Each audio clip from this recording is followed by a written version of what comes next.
I'm going to go out on a limb here and say this is one of the best autofocus lenses I have ever tested for under $200. I've tested well over 100 lenses at this point, varying in price of course and manufacturer, but this little chunker stands out for sure. It only costs about $160 US at the time of this review, and it comes in the Sony E-mount and also the Nikon Z-mount at this time. I'm sure eventually it'll probably come out with the Canon RF mount, Fuji mounts and whatnot. I tested it in the lab under that really difficult video test where I moved the door. You could see here where the quarter is moving, and it tracked the quarter when recording video at the minimum focus distance.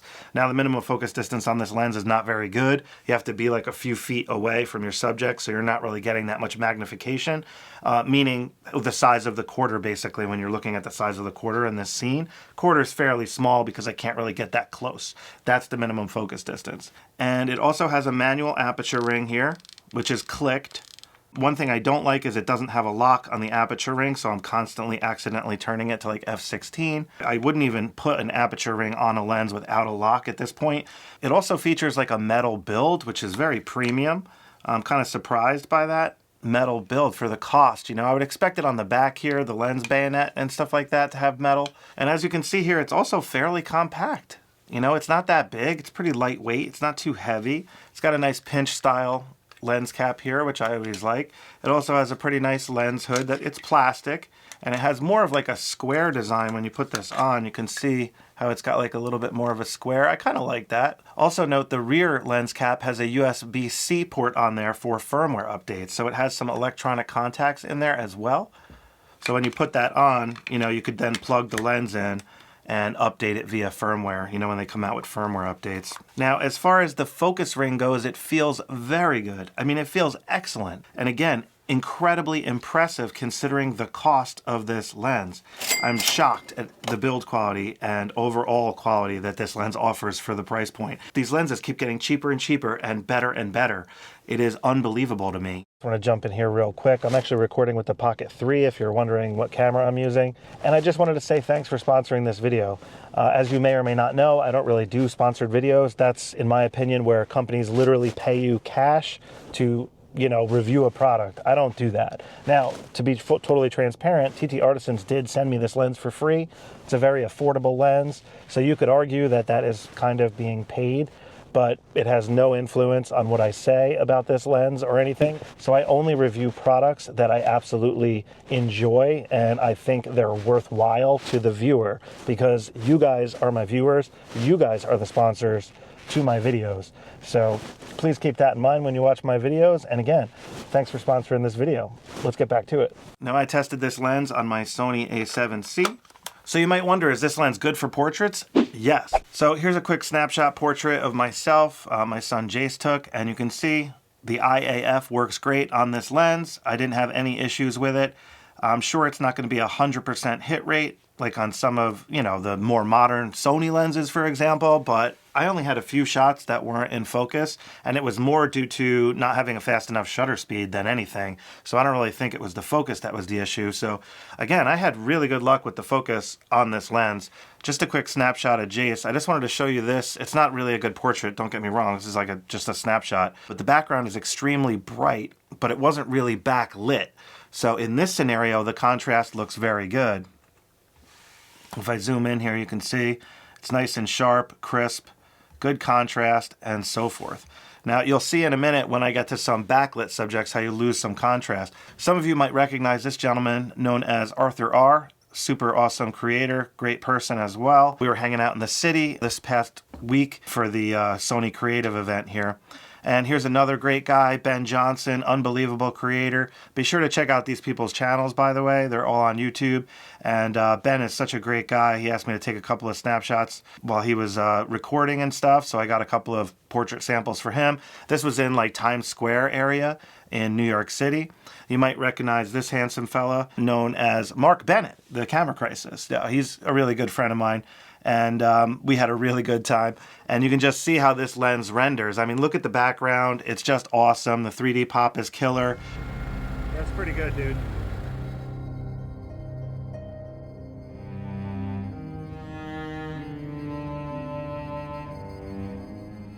Autofocus was working great. Here's just a guy on a bicycle down in the city, and just look at this. If I zoom in here, you can see, incredible, right? Look at the background, how awesome it looks.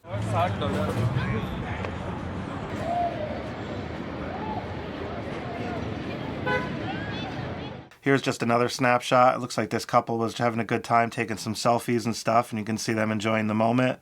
Here's another one of my buddy Ben. Here's one more of Ben. And just here's another snapshot of Arthur here. Just wanted to show you a little better lighting. This was during daylight. So you can see here with a nice side light how good this lens renders. And I just love the way it looks. The background bokeh is nice and creamy. It's very soft, super pleasing to the eye, in my opinion. Here's just another one looking down the dock here.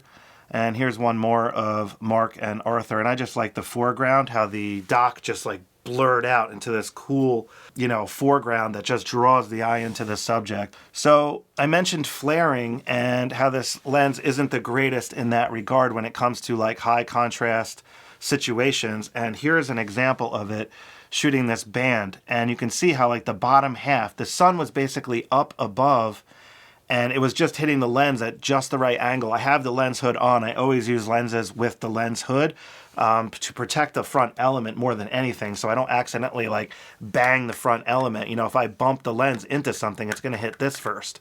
Without this on there, now I can hit the glass. I don't want to do that. So you can see how half this scene is just kind of washed out, and that's just due to the way that the light was hitting the lens. Now here's just another one shooting into the sun, and I got this flare here. It's just a snapshot, but I wanted to show you how that rendered. And here's another one. This one's not quite as bad, but I just wanted to show you, even at this angle, how you could see how the contrast starts to go away. It's like a little flat looking here on the parking meter. But overall, the scene looks pretty good. And then here's another one shooting into the sun. Now this is at f2, and you can see the flaring is pretty bad. But watch when I stop it down to f14, how bad the flaring gets. So this is probably the biggest flaw with this lens, I would say, is flaring.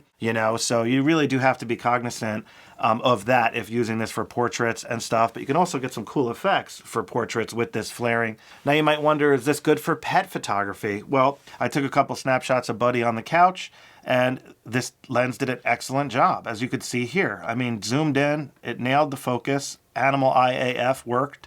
No problem. And I was really happy with these. These came out great. And you can see the contrast and everything looks great. Just like in the portrait shots at night, the contrast and everything looked good. It's just when shooting into the sun for the most part. Now, as far as street photography goes, let's see how this lens fares. Just on my porch here, took a quick snapshot of a leaf on the railing, and I just love the telephoto compression that you can get with a 75mm f2 lens. And you can see here, just a nice dreamy background. You can see the ground's all blurred out. Now, we were at this barbecue place, Big Kev's Barbecue, and I just liked the way that this lemonade looked on the table with the background here. Excellent quality overall, you can see here. Really, really good. No flaring issues or anything like that. No fringing, like there's no purple chromatic anywhere noticeable. Absolutely remarkable considering the cost of this lens. Now, look at this chicken wing here. Look how sharp, crispy, punchy it looks. Very, very impressive. And you can see Jace is just blurring out. He's fairly close. He's only about a foot away from the chicken wing, and that 75mm f2 really gives you that 3D pop separation, which I love. Now here I just wanted to show you what f16 looks like versus f2. So you can see how the subject just pops off the screen at f2, the background blurs out, and at f16 you can see now much more detail in the background there. So just wanted to show you that quick in case you were wondering. Here's just another angle of that pig. Now here's the band playing over here at Big Kev's. They have bands playing sometimes. So this is a cool lens because you can get really good shots at a decent distance. So you're not like right in the band's face taking photos. I was like 15 feet away, 20 feet away. I much prefer being further away when it comes to shots like that. Now, if I wanted just a tight headshot, of course, I would have to get closer. But anyways, you could see just how good this contrast looks, right? When I'm not looking at the sun. And then when I switch to this angle, now you can see the contrast is significantly less because the sun is like hitting, the lens just a little bit. Now, I just stopped down at this place called The Brew. I love the way the lights are in there, and I wanted to show you this shot. This is actually shooting through glasses. You know how they have glasses like stacked up on the bar? I was actually shooting through them and got this cool shot here. And this just renders like kind of magical in my opinion, and I really like the way it looks. And here's just a shot of the glasses so you can see what I was talking about. I was going through them at an angle to get that cool image. Now here's just a shot of a beer. You know, I was killing some time, so I just grabbed one real quick while I was in here. And again, great 3D pop, great separation. Here's just one of the background there, and you can see I focused on the bottles in the front, and you can see that depth of field fall off is quite good. Now here's just another street scene I like to take. This is just one of those things on top of one of the fire hydrants, and you can see a car driving past. Just look at that render, really nice. Here's another one of a parking meter, and you can just see the truck behind it, how it just blurs out, really gives you that nice 3D pop there. We just got a couple street scenes, nice little alley. I just like the way that the light was coming off the brick here at these angles. And here's just another one. That's an actual sticker. Here's just another one. This is actually that place to brew, where that shot I showed you before of the beer glasses and stuff. I focused on the flag for this image. Here's another street scene here, just focused on the dumpster to show you how that car in the background rendered. You can see the stop sign and everything up here, how it just butters out. Really nice rendering on this lens. Here's just one of a Sunoco. Just wanted to show you the clarity and, you know, just how good overall this lens looks. Very, very sharp, nice vivid colors. Here's one from inside a bagel shop. I asked the guy if I could take some photos. They had these nice, delicious looking muffins here. So I just got a shot of these fresh baked muffins. I got a little breakfast sandwich here. And here's my coffee on the counter. Again, look at that 3D pop. It's just incredible. Love the way that this lens looks. Now here's just one of the sign above. Now here is just an incredible brisket cheesesteak sandwich from my favorite barbecue truck, Up in Smoke. Now here's one, I thought this was kind of cool because the two steeples were like standing out and then the sun was there. And this shot came out pretty good. It didn't really affect the contrast too much because the sun was so diffused. Now here's just a couple street scenes from down in the city the other day. I just wanted to show you how this lens performs at night in this scenario. And I think it did a really good job. Some of the ISOs were a little bit higher. This was ISO 500, not bad, but this one's a little bit higher at 800. Now I just focused on the croissants and then I switched to the background so you can see the difference. So when you change focus, the lens does zoom a little bit, and that's called focus breathing. I have a sample of that for video as well, as you can see in the lab scene here. Now just a couple more street scenes. I just focused on these pretzels here. Thought it was interesting. Here's another one, this cool clock and the Santa. Now this one I just thought was interesting just for like the repeating patterns and stuff. This was at f4.5 and you can see the sharpness is unbelievably good at f4.5 all the way across. Starts to fall off a little bit here, but that makes sense just due to the depth of field. This is getting much further away from me. Now here's the classic tourist shot just looking up at the Empire State Building and you know, I like it. Now this one I really like. This is like a street portrait sort of shot, and I just love the way that this rendered and looks. And a 75mm will allow you to do this at a decent distance, which is also nice. I don't have to worry about, you know, anybody getting mad that you're taking their photo or creeping them out or anything like that. Here's another fairly newer building that I just thought looked awesome. The way the top has that like interesting architecture to it. Now, looking down the streets, we actually took this walkway that was like an old subway line or something. And I love the way that this lens looks when looking down streets like this. I took quite a few shots like this. And again, I just really like it, the way it renders. Now, look at how cool this building looked. This almost looked like 3D magical from the future or something. And I actually thought it would look cool in black and white. So here's a black and white version. And I really like this, this street scene here. And this lens works great for just a street photography lens, in my opinion. You might not think 75mm would be good for street, but I don't know. If you like to take photos like I do, I think this is an awesome lens for the street. Here's another one, just some weird sculpture with heads on it. But I like the way that it rendered. It has really good 3D pop.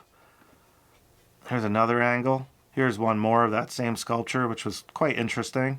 Here's another angle of some city scenes here. Here's another one looking down the street I thought looked pretty cool, especially with this repeating brick pattern on the left. Just look at all the air conditioners and stuff. I don't know what it is about this stuff, but I find it just fascinating. This is taken at f8, guys. So you can see the sharpness is excellent corner to corner on this entire scene. 32 megapixel on my A7C II. Now this is some insane sky deck. This is so high. and you could literally see, you're looking down. If you're on this sky deck, I didn't get a chance to go to it because it's like a $100 ticket apparently, but if you're up there, you can actually, you're looking down at the Empire State Building. That's how high that is. So I want to go back to the city to get up there, and if I go over to 200 here, you can see the people standing there. This was an interesting graffiti scene or whatever, and this was just an archway, and here's another view of that sky deck and a couple other buildings, just a wider angle view. This one I just cropped as a pano. You can see the boat here and the plane, and there's a couple birds flying around. I actually got some video footage of this as well.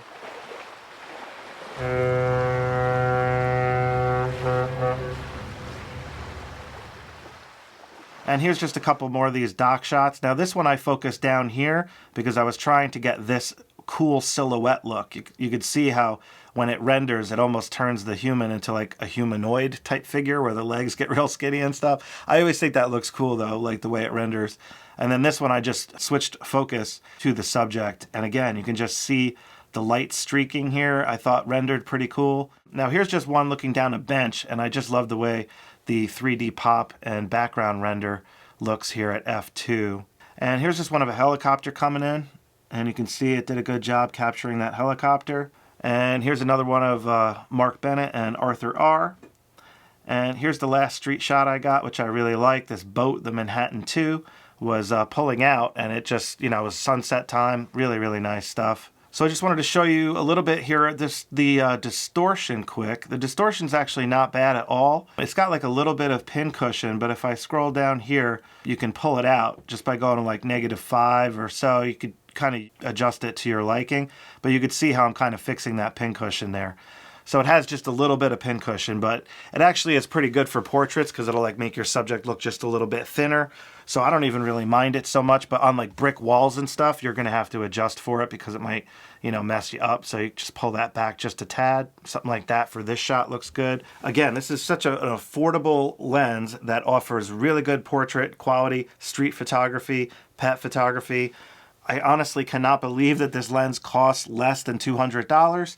I would absolutely recommend considering a lens like this, depending on what type of photos you like to take. But you saw from my sample photos what you can get with a lens like this. And for this money, again, I'm just absolutely dumbfounded at how good of a lens this is for $160. It's incredible. These lenses used to cost more than that, and they were manual focus only a few years ago. So I really appreciate you watching my review, guys. So if you can give me a thumbs up, hit that subscribe button if you want to see more videos like this, I would greatly appreciate it. And I will catch up with you guys next time.